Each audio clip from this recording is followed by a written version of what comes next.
Hello everyone. Last class में हमने prime ideals के बारे में जाना। तो प्राइम आइडियल्स में क्या क्या हमें जरूरी होना चाहिए कि सबसे पहले हमारा आर जो है वो क्या हो, कम्यूटेटिव रिंग हो। याद कीजिएगा जरा, आर क्या हो हमारा, कम्यूटेटिव रिंग हो। ठीक है, तो प्राइम आइडियल का एक बार और हम डेफिनेशन को जरा रिवाइज कर लेते हैं।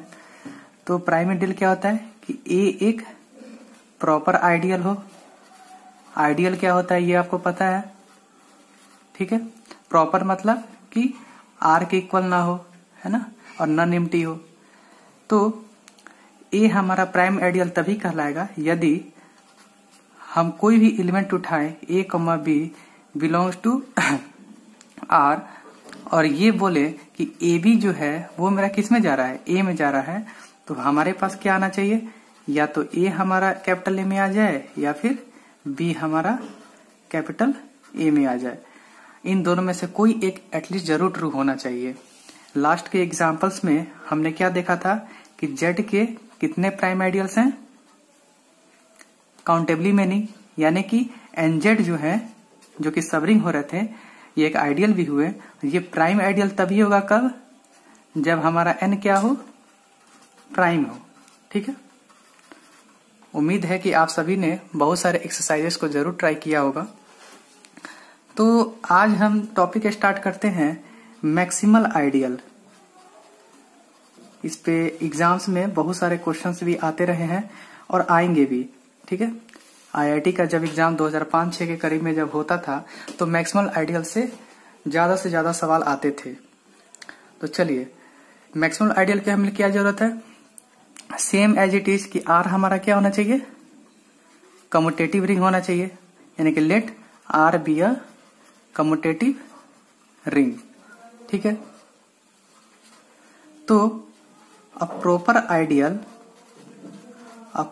Ideal A of R is said to be, definition को ध्यान से देखिएगा, said to be maximal, okay, said to be maximal if there exists an ideal B such that कैसा हो कि A और R के बीच में एक आइडियल B अगर आ जाए तो ये मस्ट है हमें कि या तो हमारा A क्या हो वो B के इक्वल हो जाए या फिर B जो है वो हमारा R के इक्वल हो जाए।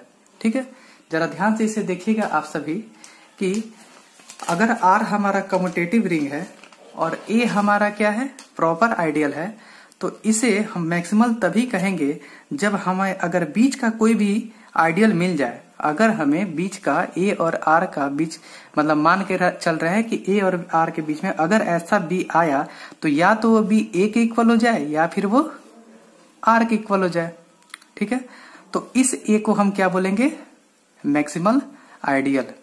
ठीक है, इस ए को हम क्या बोलेंगे, maximal ideal.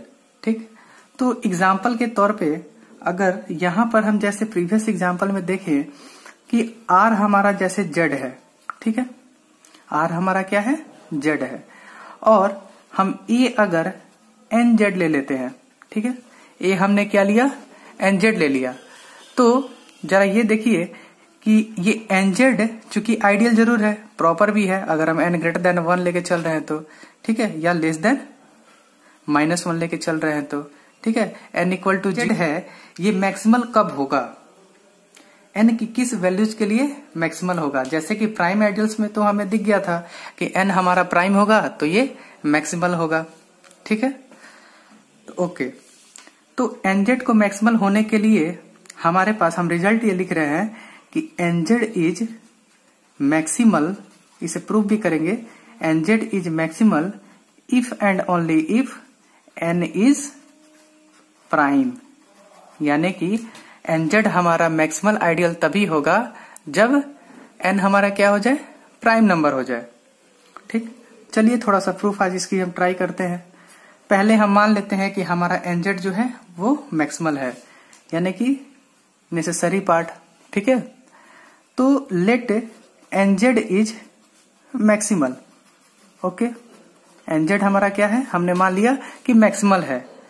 And let if possible, converse part से चल रहे हैं कि let if possible N is not prime, यानी कि हमने माना कि n जो है ग्रेटर देन 1 की बात कर रहे हैं, ठीक है, लेस देन -1 आप आराम से इसको देख सकते हैं, कोई दिक्कत नहीं आएगी। तो अगर n मेरा प्राइम नहीं है तो इसका मतलब क्या है, n मेरा 1 भी नहीं है ना, n ग्रेटर देन 1 लेके चल रहे हैं, तो n क्या होगा, कोई ना कोई कंपोजिट नंबर होगा, यानी कि n को हम सम s इंटू टी लिख सकते हैं, जहां पर s हमारा कहां से आ रहा है और t कहां से आ रहा है, ये किसी 1 और n के बीच का होगा। इक्वालिटी एक्चुअली में नहीं होनी चाहिए, बट जनरली हम लोग इसको लिखते हैं, आदत सी पड़ गई है, लेकिन s और t जो है क्या है, वो 1 और n के बीच का है, ठीक है। अब देखिए, अब हमें इस मैक्सिमल शब्द का यूज करना होगा कि हमारा ये nz जो है वो मैक्सिमल है या नहीं है, सॉरी nz मैक्सिमल है, तो इससे हमें कुछ कॉन्ट्राडिक्शन मिलनी चाहिए, ठीक है।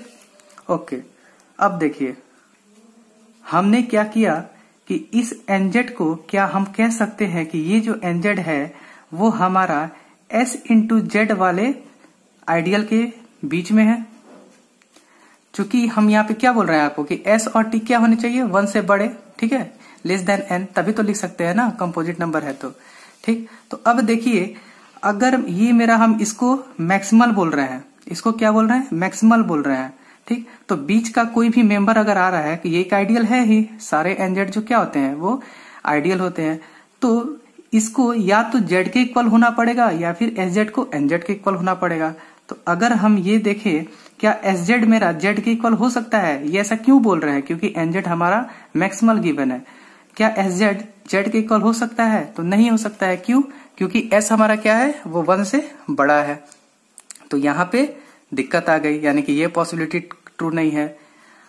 क्या sz मेरा nz की वैल्यू के इक्वल होगा, देखिए जरा, यानी कि sz मेरा nz की वैल्यू के इक्वल होगा, तो इसका थोड़ा सा यूज कर लीजिए। क्या गिवन है, s हमारा, s जो है वो हमारा कहाँ जाता है, sz के अंदर आता है ना, यानी कि ये nz के इक्वल होगा। अगर हम ये मान के चल रहे हैं कि ये ट्रू है, इट मीन्स कि n जो है, s जो है वो n के किसी मल्टीपल में लिख सकते हैं। अब देखिए, आप n को s के मल्टीपल में लिख पा रहे थे, अब बोल रहे हैं कि s जो है वो n के मल्टीपल में लिख पा रहे हैं, यानी कि ये रिजल्ट से क्या दिखता है कि s जो है वो डिवाइड कर रहा है n को, और इससे क्या दिख रहा है कि n जो है वो डिवाइड कर रहा है s को। तो अगर दो नंबर्स और वो अगर हम पॉजिटिव इंटीजर्स की बात कर रहे हैं, दो एक दूसरे को डिवाइड करे, तो इसका मतलब क्या आएगा कि s को n के इक्वल होना पड़ेगा, लेकिन हम क्या बोल रहे हैं कि s जो है वो n के इक्वल नहीं है। तो इट मीन्स हम हर तरीके से ये कॉन्ट्राडिक्शन हमें मिल रहा है, यानी कि जो हम मान के चल रहे हैं, यानी कि let if possible n is not prime, ये एजम्पशन क्या है हमारा, ये एजम्पशन हमारा गलत है, hence we get a contradiction, ठीक है, contradiction, hence n is prime, ठीक है। सफिशिएंट पार्ट आसान है, आई थिंक कि आप इसे कर सकते हैं कि मान लिया कि मेरा n प्राइम है तो nz मेरा मैक्सिमल होगा, है ना। तो हम मान के चल रहे हैं कि suppose that n is prime, ठीक है, एंड लेट इफ पॉसिबल, उल्टा फिर मानेंगे ना, let if possible nz is not maximal, nz जो है वो मैक्सिमल नहीं है, ठीक है। तो मैक्सिमल नहीं है, इट मीन्स हमें क्या दिक्कत होगी, तो हमारे पास एक आइडियल आएगा इन दोनों के z और nz के बीच का, ठीक है, यानी कि there exist an ideal b such that b lying between nz और z में, b क्या है, एक आइडियल है ना। और क्या होगा, b तो आएगा, nz मैक्सिमल नहीं है, तो क्या होगा कि b nz के भी इक्वल नहीं हो और b z के भी इक्वल नहीं हो, ठीक है।